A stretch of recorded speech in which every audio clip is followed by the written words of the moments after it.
Hello, everybody. How's everybody doing? It's been a long time. Um, you have your friendly neighborhood asterisk here. I know it's been some time since I've really produced any new episodes, but I thought that I'd produce a little something because I'm thinking of revitalizing the channel.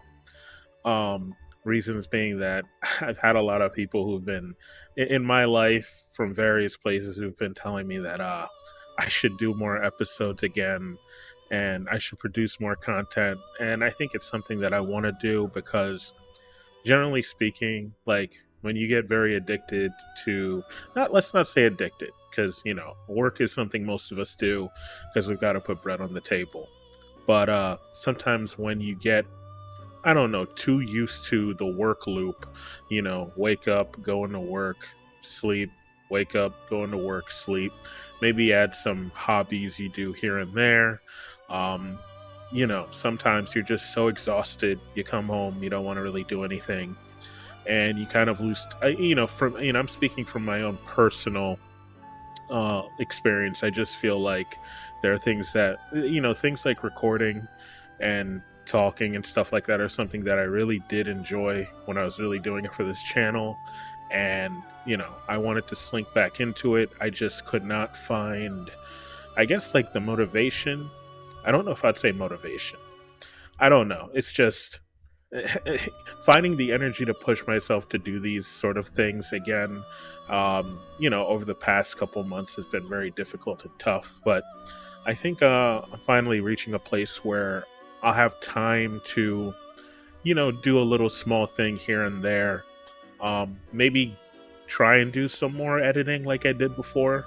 Again, when I started this channel, the whole idea was just to have fun with it, just talk about a variety of topics that, you know, various people who are in my life would like to hear. Anybody out there in the internet web space who sees my little, channel in the corner of their YouTube suggestions or searches and stuff like that. Like, I'm not someone who is really motivated on doing these things to go, I guess, Hollywood, but I don't know. Maybe that's just my anxiety talking. Who knows? I just know that I just want to do what I enjoy, which is just, you know, talking to a mic about a variety of different subject topics that really fascinate me. And I think uh, something that also has to be talked about is that maybe you've also heard, if you're listening to this right now, you probably noticed maybe there's a difference in sound quality.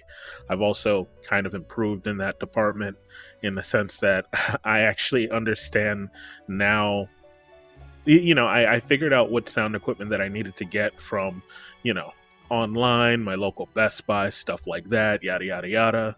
And now I have much better equipment, and I'm using, some better software tools to help with the noise canceling, the audio silence trimming, such and stuff like that. And yeah, that's how you are now hearing some improvements in that department, because I know I was really struggling with that months and months ago. But I think I finally found the right stuff to make it work, to produce a high quality show and to produce some decent content. So yeah, so I think for this small snippet episode, I don't know what I'm going to even label this again. I'm just someone who just wants to talk. And I know the one topic that I told a friend that I'll talk about is how like media culture has kind of changed when it comes to like gaming, uh, comic books, manga, anime, that sort of side of, I guess, if you want to call it geek culture, which I feel like geek culture is now kind of pop culture now. But when it comes to that sort of, side of things, I just, because I grew up in the early 90s. Like, I was born in the early 90s, and into the 2000s, I'd probably say a lot of geek content, if you want to call it that, was something that, in my neck of the woods where I live in the United States, it was very niche. Like, talking about video games when I was younger in elementary school was okay, because when you're in elementary school, I feel like a lot of things are on the table, and then when you get to middle school, you know, you have a lot of kids who are trying to be cool, and they're trying to copy what the kids in high school are doing, or what adults in society tell them what's cool. And so there's certain things that became on limits and off limits, at least back in, I guess you want to call it, my day. Um, and it's just I recall just um, having having a friend or a couple friends where they were just as geeky as I was, but they didn't like talking about that stuff um, in front of certain people because they thought it would be a stand on their reputation. And I was that kid who was bringing in like Shonen Jump during like reading hour, and I was reading that. Unbeknownst to the teacher at the time, because this was, early 2000s, I'd say, like, for me, again, a lot of that stuff like manga, anime, gaming, comic books, stuff like that, all of that was still something that was, to me, very niche, probably mostly male dominated too, and just kind of in its own corner. And I feel like back in the day, there were certain things that were acceptable for you to view, and other things that were kind of unacceptable. So I think, like, if you were watching anything like Pokemon, you were watching anything like Digimon, Yu-Gi-Oh, um, I think you were good. I think there was a section of kids, or a subsection of kids outside of, that corner of media space, who you could converse with, but they probably at the time, at least for me, looked at it as a cartoon. I also, for a very long time, um, at that time, did not understand like what was an anime and what was a cartoon. I didn't understand those terms very well. Um, I just knew that there was a manga I was reading at the time called Naruto that everybody knows about, and I used to read it in Shonen Jump, and I thought Shonen Jump was cool because it had manga from Japan, and my introduction to anime and stuff like that for a lot of people was from Toonami.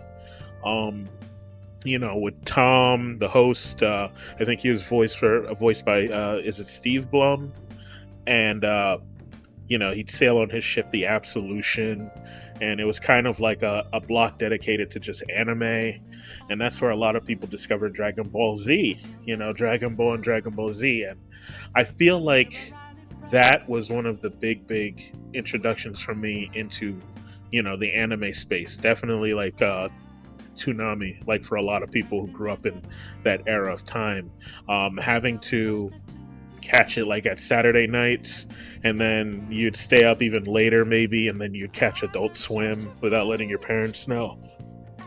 But yeah, I felt like back then, unless you were, for me again, it was very difficult to sometimes come out about liking certain things, just because, again, like a lot of geek content wasn't that popular to me. And I think early 2000s was also when you saw a lot of like the Star Wars prequels coming out. Um, I think, like, didn't the Phantom Menace come out in 1990 something or around that time, and then Lord of the Rings came out, and I think those were like catching fire, and like people like those were kind of also what I'd consider like acceptable to the pop culture and mainstream, just because those were things that had a legacy. Because Lord of the Rings originally was a novel written by Tolkien, I believe his name is, and then you have Star Wars with George Lucas, and so they kind of had a legacy that made them, I think, like more legitimized in the eyes of like mainstream culture. But yeah, I remember just there were certain things I was okay with talking about, other things that I wasn't bringing up.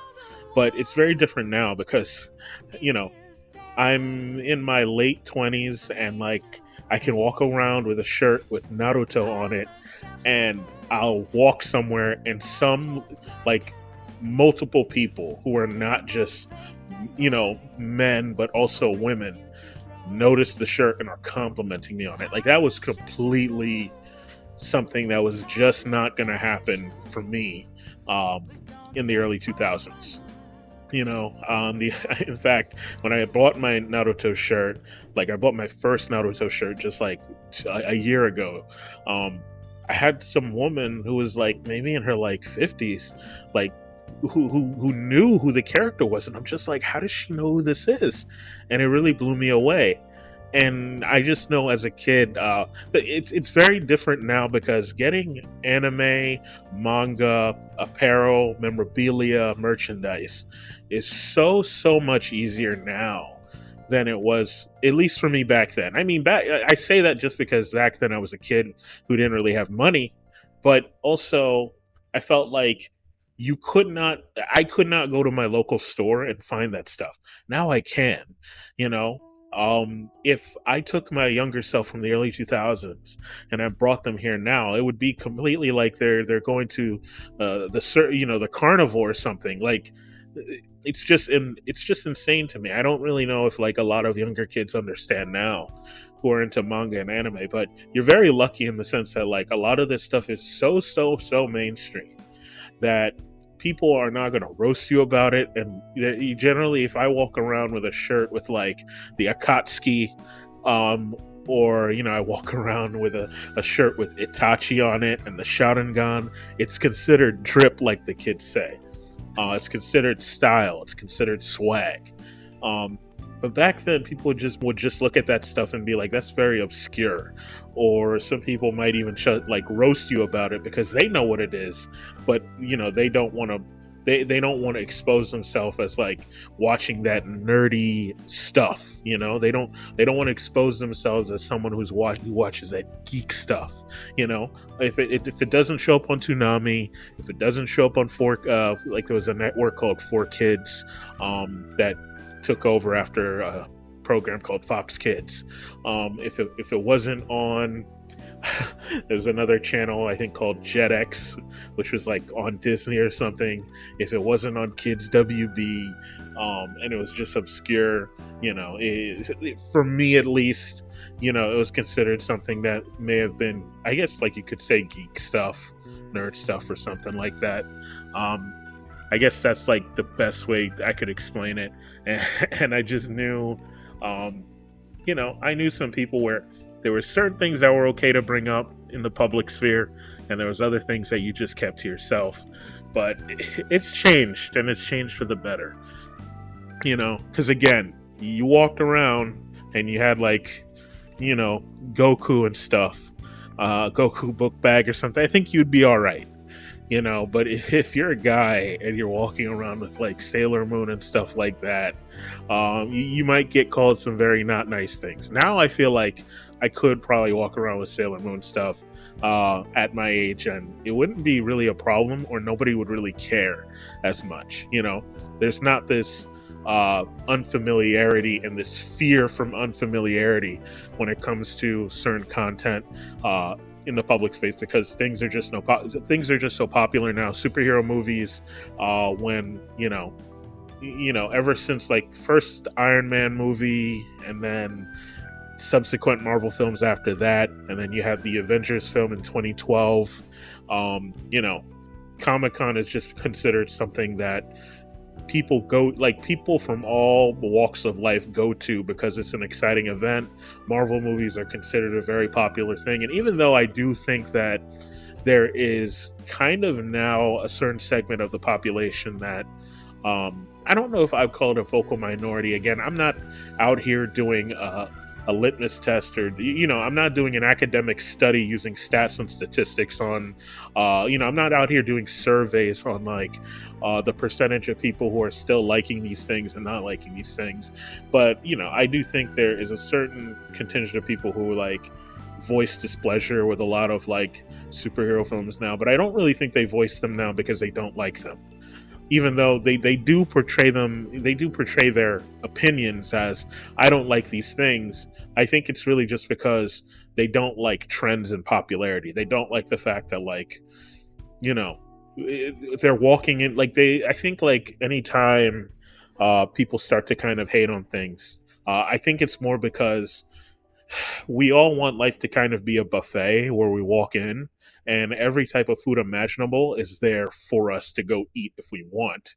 But that's not how it works. We're kind of like in this market or economy or whatever, where it's like whatever is making money is what kind of floods the market.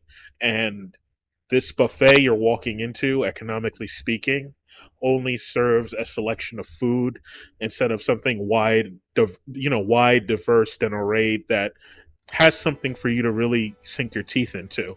And I think that frustrates a lot of people. But I think that also means that people kind of also, I think that like sometimes, like when it comes to circumstances and conditions, you kind of just have to double down on what you love. If you love action movies, and like I have a friend who's very into choreography and stuff like that, and 90s action movies, and he likes Bruce Lee and stuff like that, and he's really into directing.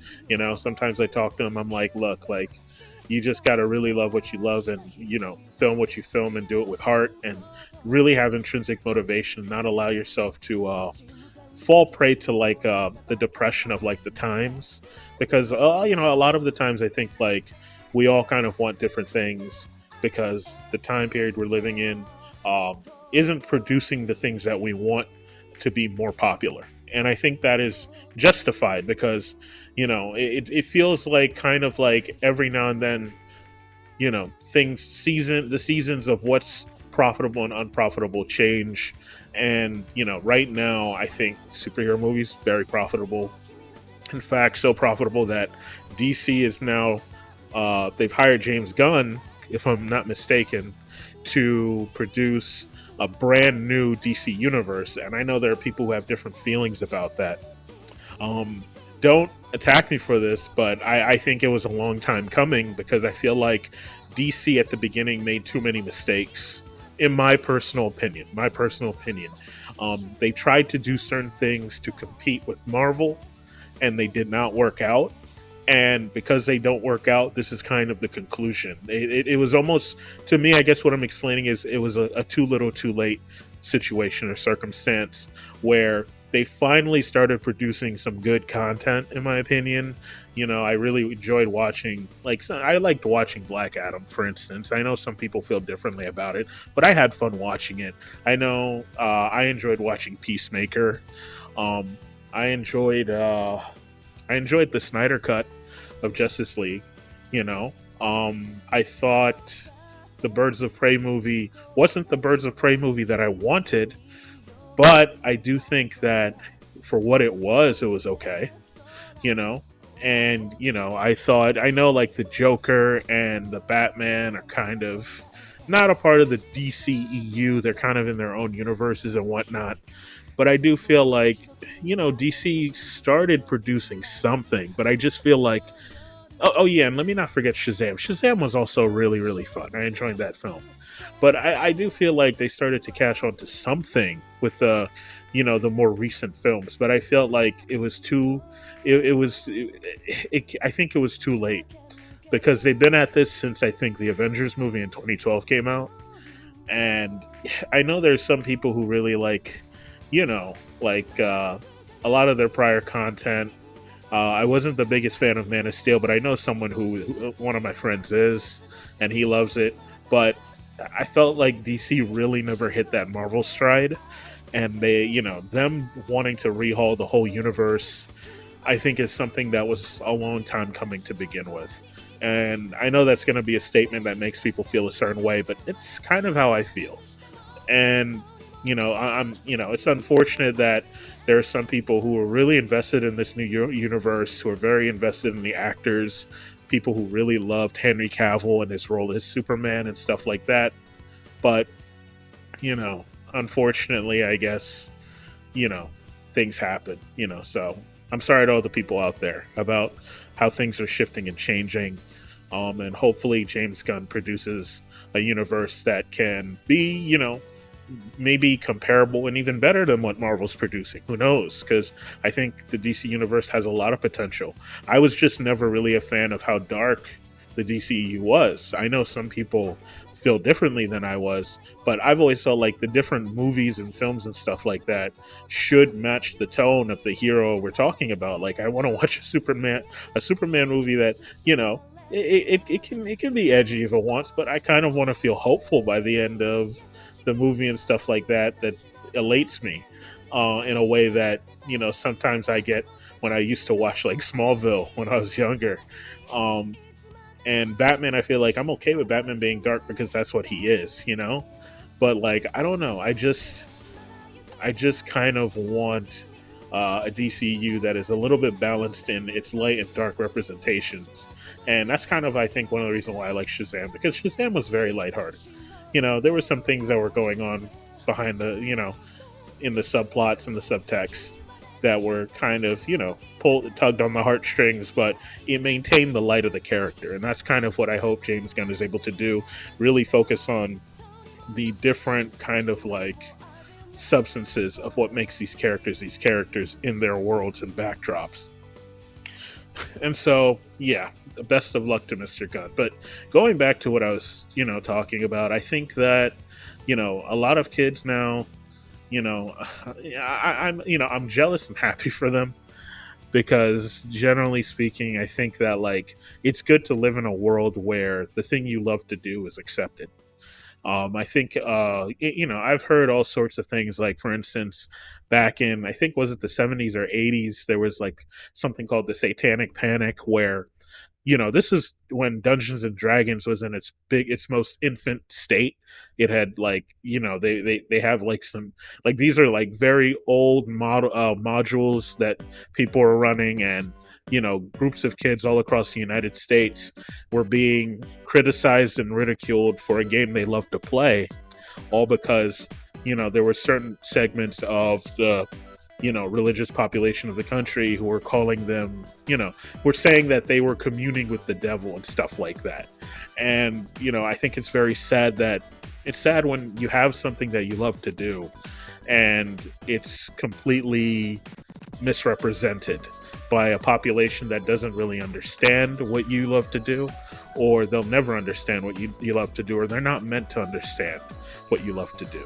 And so, I think that it's, again, that's why I say with a lot of kids now, I'm very jealous, but I think you're all very lucky, because, again, there was a day and age when it came to a lot of geek culture where, certain things you couldn't really talk about it. At least, again, for me, let me always preface this by saying me, because it might not make you cool, or it might make you a target of bullying, or someone might, I don't know, use it as something to make fun of you about, make you feel like you're different, weird, yada yada yada.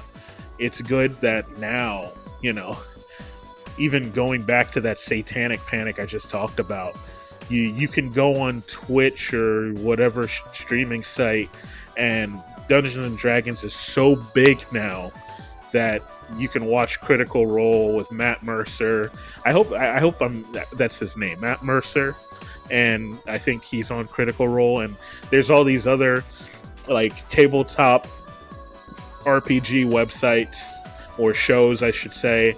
One of my favorites to watch is one called LA by Night, and they have another one for New York by Night, for a gaming series called Vampire the Masquerade, which is a game about, like, you play as a vampire in a setting called the World of Darkness, and you have different vampire clans, and there's political intrigues and these cool powers, and this story about maybe the apocalypse, and the apocalypse on the horizon, and humans are basically treated kind of like cattle to the vampires, and there's hunters, and there's, the government is also mixed into hunting vampires and the supernatural, and it's a wonderful, interesting universe. And I like watching the World of Darkness YouTube channel. I like watching the World of Darkness YouTube channel to watch kind of these TTRPG shows about that setting, just like how people like watching Critical Role and stuff like that, and Mighty Nine and stuff, because they're very interesting.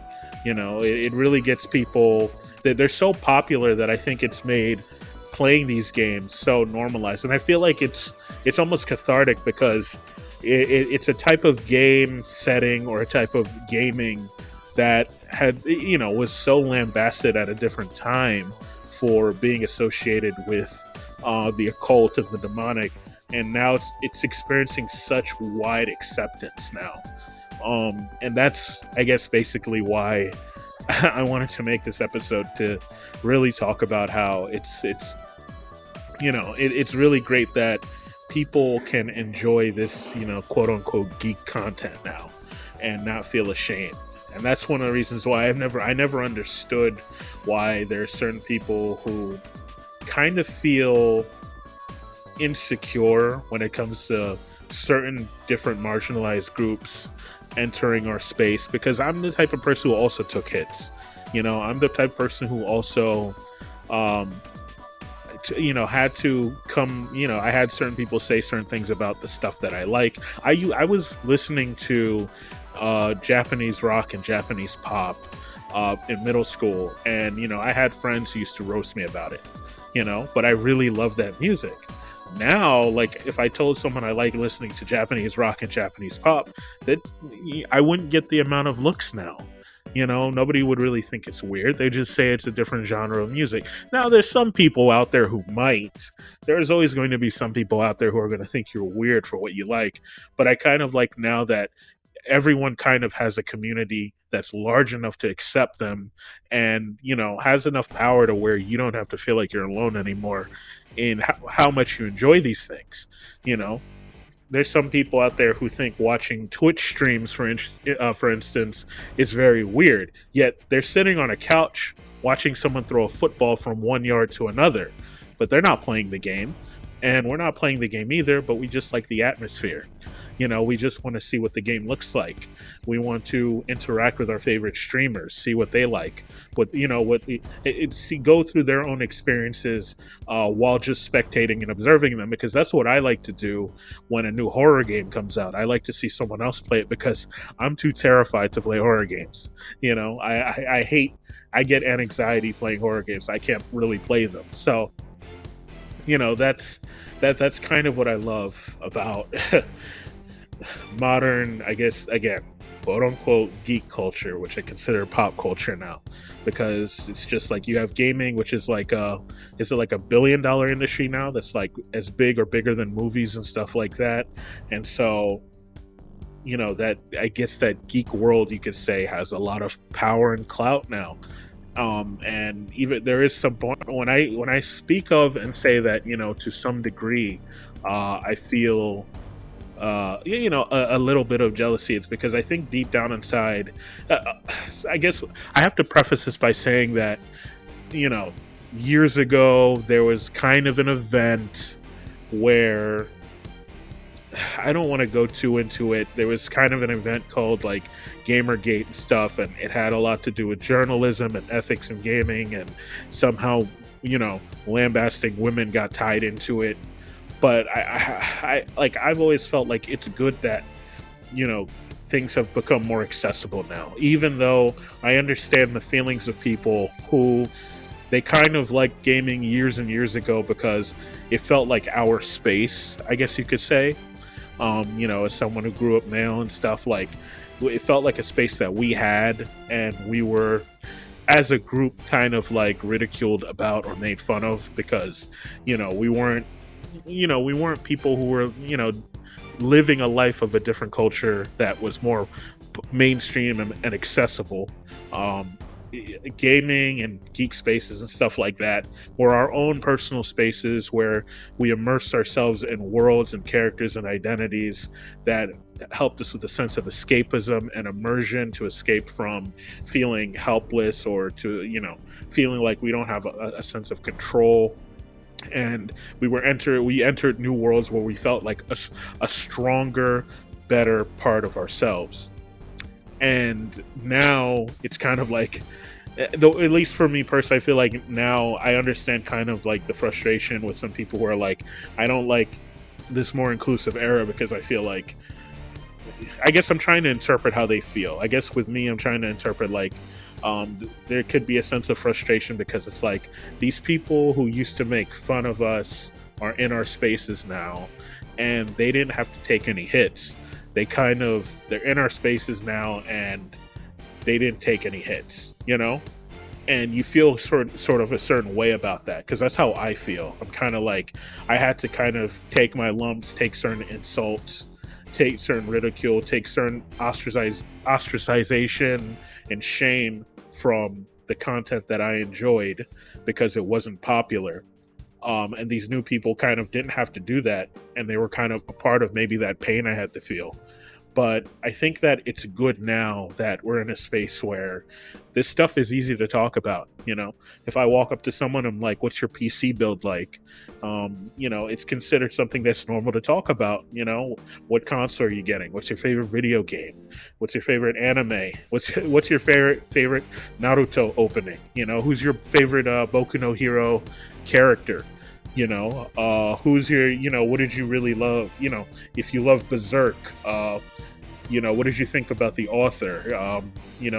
Does his passing still affect you in some way? What are your hopes for the future for that series? I kind of like that now. There's so much, geek culture and gaming, anime, manga, comic books has become such a space that has cultivated kind of like this kingdom in and of itself where people can feel normal. Young kids now can feel normal. I also really like the fact that now, there are, especially, like, I think there's advantages to this because now people talk about these things freely. And if you're someone who is awkward, there's likely a lot of women who are in these spaces now who feel safe to expose the fact that they're into these things, and you could get to talk with them and maybe something can spring from that. Who knows? But, I'm very, I guess, happy that people who had to enjoy a hobby that was very niche and maybe in the dark for some and a mark of ostracization can now feel like they belong somewhere. And to me, that is, to me, the worst feeling is shame. There's nothing more horrible than shame and feeling like you don't fit in somewhere. But I'm glad that now people can feel like they fit in with someone, because I think sometimes being alone can be very relieving, but I also think in some circumstances and cases, it could also be maybe the most painful thing a human being could ever imagine. That's what I wanted to talk about today. I went longer than I thought I would, and I apologize if this was too long. I'm gonna try to keep it around this 30-minute mark and end it here. I'll try and think about something to talk about in the future because this was fun and I enjoy it. You all have a splendid, wonderful day, afternoon, evening, morning, night, whatever it is, and stay safe out there. Take care.